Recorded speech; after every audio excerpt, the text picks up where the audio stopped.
أعوذ بالله من الشيطان الرجيم بسم الله الرحمن الرحيم حرمت عليكم الميتة والدم ولحم الخنزير وما أهل لغير الله به والمنخنقة والموقوذة والمتردية والنطيحة وما أكل السبع إلا ما ذكيتم وما ذبح على النصب وأن تستقسموا بالأزلام ذلكم فسق صدق اللہ العظیم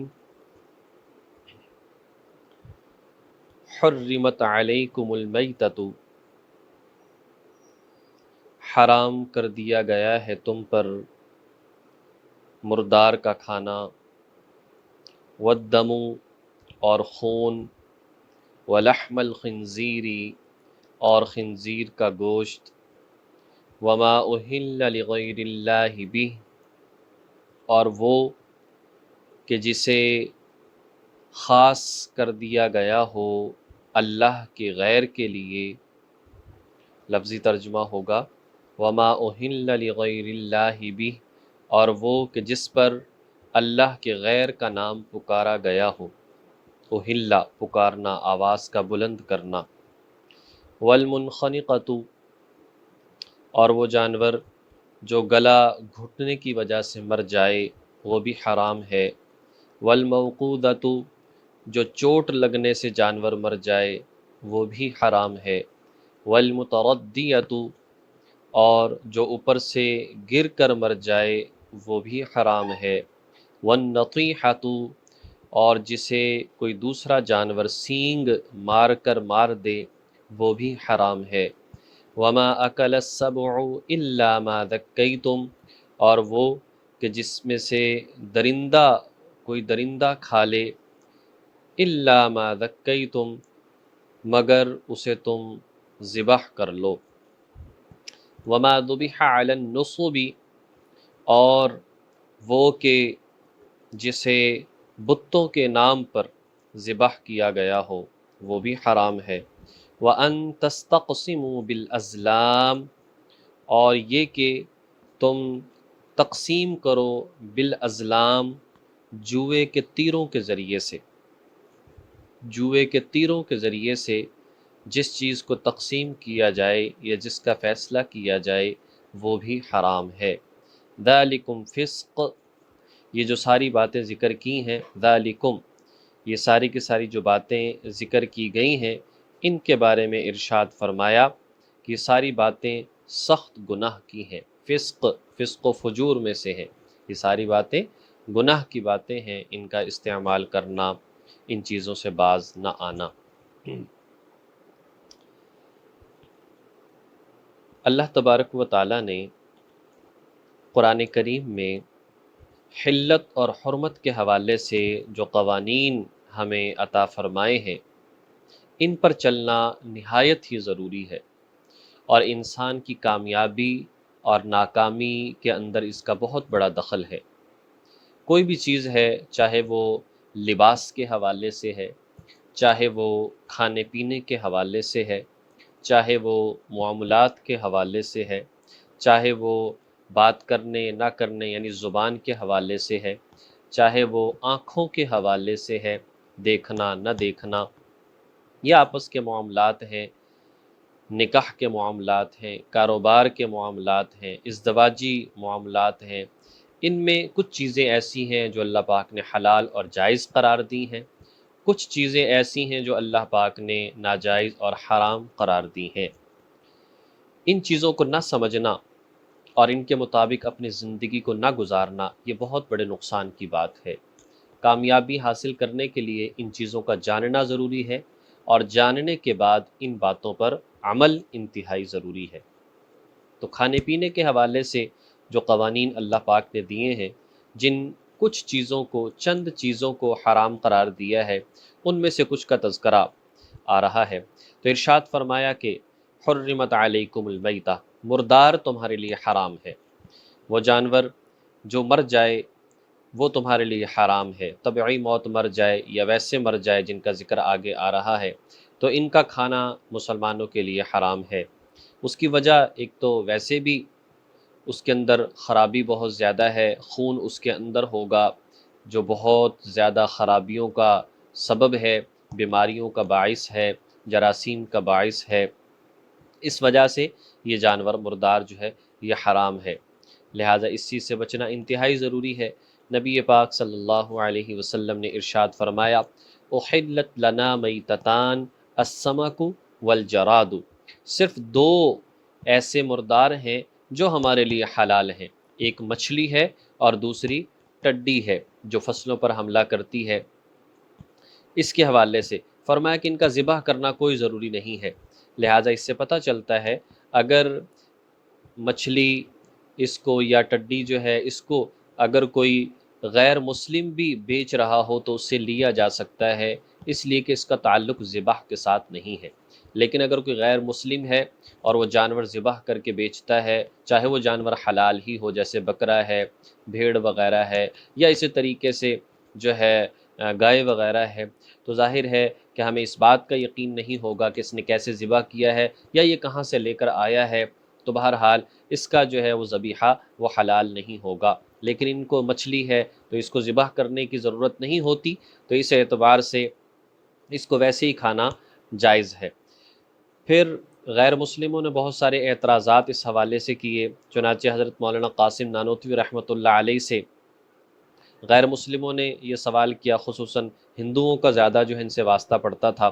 تو انہوں نے جو ہے یہ کہا کہ جی عجیب بات ہے، مسلمان جس کو اللہ مار دے اسے تو استعمال نہیں کرتے، جسے خود ذبح کر کے خود مار دیتے ہیں اس کو کہتے ہیں کہ یہ حلال ہے، یہ عجیب بات ہے۔ تو حضرت مولانا قاسم نانوتوی رحمۃ اللہ علیہ نے اس کا جواب دیا۔ دیکھیں اصل جواب تو وہی ہے کہ بس اللہ نے جو خود مر جائے اس کو حرام قرار دیا ہے، مسلمان صحیح طریقے سے ذبح کریں وہ حلال ہے۔ لیکن مولانا قاسم نانوتوی رحمۃ اللہ علیہ نے اس کا جواب دیا اور الزامی جواب دیا، فرمایا کہ دیکھو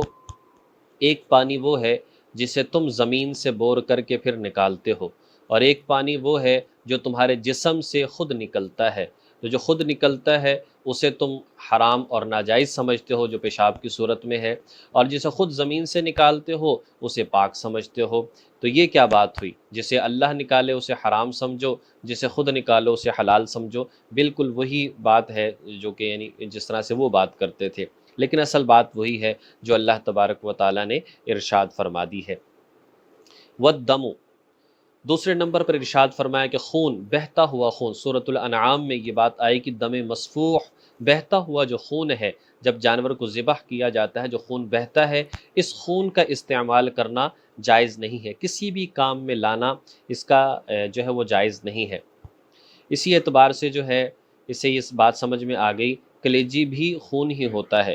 لہٰذا وہ حرام نہیں ہے، بالکل جائز ہے اس کا استعمال کرنا۔ اسی طریقے سے وہ گوشت جس پر یعنی جس کو ذبح کر دیا جائے جانور کو اور خون اس کا بہہ جائے، اس کے بعد جب اس کا گوشت بنا دیا جائے، پھر جو بوٹیوں پر لگا ہوا تھوڑا بہت خون رہ جاتا ہے، یہ ناپاک نہیں ہوتا، یہ حرام نہیں ہوتا۔ ایک انسان کی اپنی طبیعت ہے، نظافت ہے، ستھرا ہونا ہے، بہت اچھی بات ہے، دھو کر ہی استعمال کرنا چاہیے، لیکن شرعی طور پر مسئلہ یہ ہے ایسا جانور جس کا گوشت بنا دیا گیا، شرعی طور پر ذبح کیا گیا تھا، ہلکا پھلکا اگر بوٹیوں پر خون لگا ہوا ہے اگر اسے ایسے ہی پکا لیا جائے حرام نہیں ہے، شرعی طور پر مسئلہ یہ ہے۔ باقی نظافت اور ستھرا ہونا، صاف ہونا،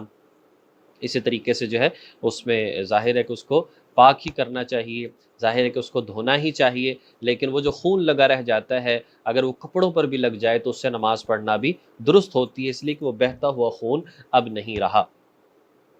اس میں یہ بات بھی سمجھنی چاہیے، خون ایک دوسرے کو لگانا، خاص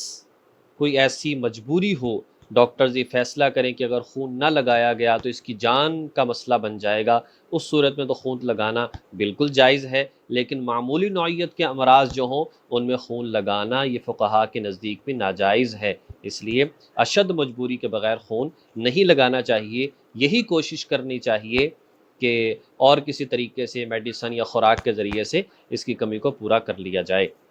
لیکن اگر ماہرین جو ہے ڈاکٹر جو ہیں وہ اس چیز کا فیصلہ کر دیں کہ خون لگانے کی ضرورت ہے تو کوئی ذرہ برابر بھی حرج والی بات نہیں ہے۔ وَلَحْمَ الْخِنْزِيرِ، اور خنزیر کا گوشت، وہ خنزیر کا گوشت حرام ہے، یہاں پر یہ بات ارشاد فرمائی۔ حالانکہ خنزیر کی ہر چیز حرام ہے، ہر چیز حرام ہے۔ دیکھیں ایک مردار جانور ہے، مثال کے طور پر بکرا ہے جو کہ پہلے حلال تھا، بکری ہے، بھیڑ ہے، گائے ہے، وہ مر گئی تو اس کی کھال اتار کر اس کا استعمال کرنا، اس کو پاک کر کے، اس کو دباغت کر کے، اس کو پاک کر کے اس کا استعمال میں لانا بالکل جائز ہے، حالانکہ وہ مردار جانور کی ہے۔ لیکن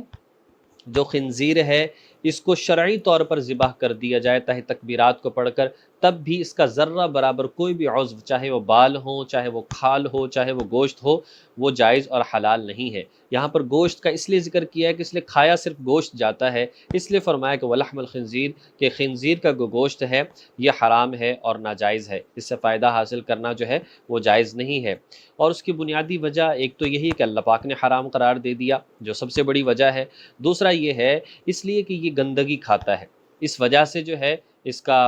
استعمال کرنا جائز نہیں ہے۔ اور دوسرا ایک اس بات کو اگر دیکھا جائے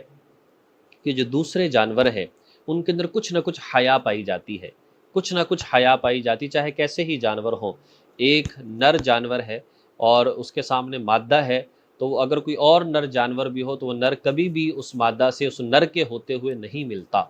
لیکن جو خنزیر ہے یہ اس چیز کا کوئی احساس نہیں کرتے، اور جی اگر 4-5 بھی نر ہیں تو وہ ایک مادہ سے استفادہ جو ہے وہ کرنا اس کو برا نہیں سمجھتے، یعنی یہ جانوروں کے اندر یہ چیز پائی جاتی ہے، اور جو لوگ استعمال کرتے ہیں وہ بھی اس چیز کی، ان کے اندر بھی پھر اس چیز کی تمیز نہیں رہتی۔ نبی پاک صلی اللہ علیہ وسلم نے ارشاد فرمایا، حضرت عیسیٰ علیہ السلام جب تشریف لائیں گے تو وہ خنزیر کو قتل کر دیں گے اور صلیب کو توڑ دیں گے۔ اس میں اس بات کی نشانی ہوگی کہ خنزیر بھی ذلیل ہے اور حرام ہے اور کوئی عزت نہیں، کھانا جائز نہیں۔ اگر عیسائیت، چونکہ اس وقت سب سے زیادہ استعمال عیسائیت میں ہے، تو اس وقت پتہ چلے گا کہ عیسیٰ علیہ السلام برا سمجھتے ہیں، لہذا عیسائی پیچھے ہٹ جائیں گے اور صلیب کو بھی توڑ دیں گے کہ تم غلط عقیدہ رکھتے ہو اور صلیب کو اپنا ایک نشان سمجھتے ہو، اور عیسیٰ علیہ السلام کو جو نعوذ باللہ سولی دے دیا گیا اس چیز کو سمجھتے ہو، تو یہ چیز بھی ٹھیک نہیں ہے۔ اس کے بعد آگے ارشاد فرمایا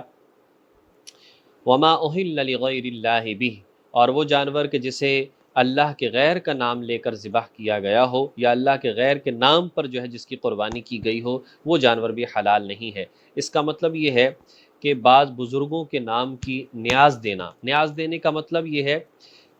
چاہے ذبح اسے ایسے ہی کیا جائے بسم اللہ اللہ اکبر پڑھ کر، لیکن نظریہ کیا ہے کہ فلاں بزرگ کے نام کی نیاز کر رہے ہیں، اور ذہن میں یہ بات ہو کہ اگر کیا تو وہ راضی ہوں گے اور ہماری مرادوں کو پورا کر دیں گے،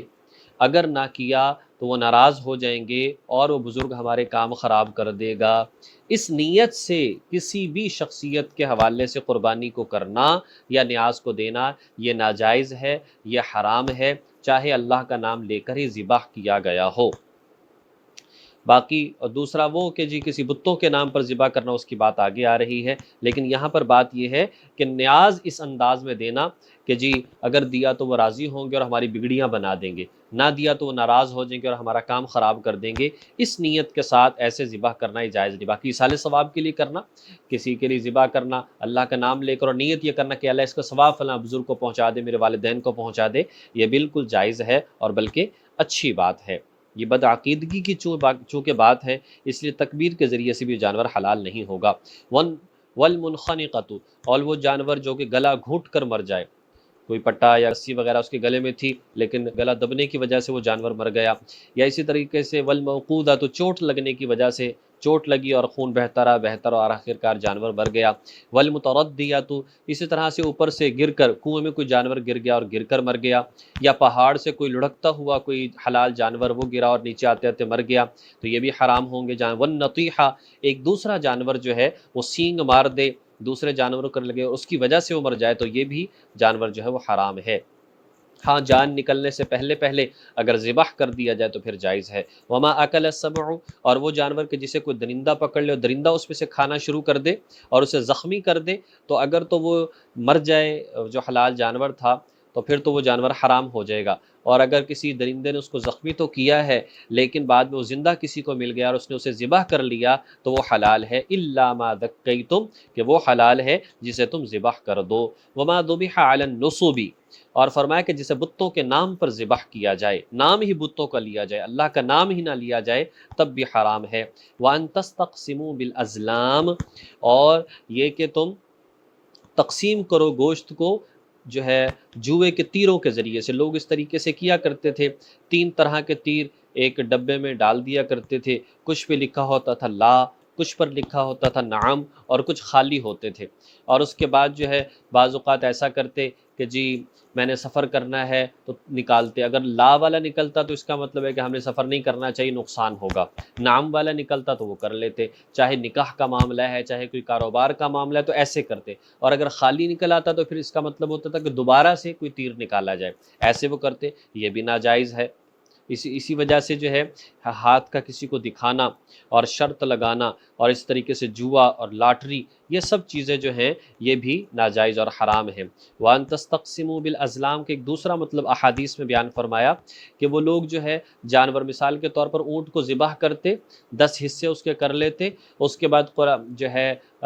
کچھ تیر لیتے اور ایک تیر پر لکھ دیا مطلب 7 حصے لکھ دیے، ایک پر لکھ دیے 3 حصے لکھ دیے، کسی پر جو ہے وہ 2 حصے لکھ دیے، اور اس کے بعد جو ہے 10 بندے ملا کر ایک اونٹ کو لیتے، پیسے مکمل ڈالتے، اور اس کے بعد جو ہے اب جس کی پہلے قرآن دازی نکلتی اب جو ہے وہ تیر نکالتا، اگر اس پر لکھا ہوتا کہ 7 حصے تو ایک ہی بندہ 7 حصے لے لیتا، پھر دوسرا کوئی نکالتا، اس کے مثال کے طور پر 3 نکل آئے تو گویا کہ 2 بندوں میں 10 حصے تقسیم ہو کر باقی ویسے ہی رہ جاتے۔ اس اعتبار سے فرمایا کہ یہ ساری چیزیں بھی ناجائز ہیں، یہ جوئے کے اندر آتی ہیں۔ ذالکم فسق، یہ سب کچھ جو بیان کیا گیا ہے فرمایا کہ گناہ کے کام ہیں، لہٰذا ان چیزوں سے بچنا چاہیے۔ باقی کچھ چیزیں آگے آ رہی ہیں، اللہ تبارک و تعالی ہمیں ان باتوں کو صحیح طریقے سے سمجھنے کی اور ان پر عمل کرنے کی توفیق عطا فرمائے۔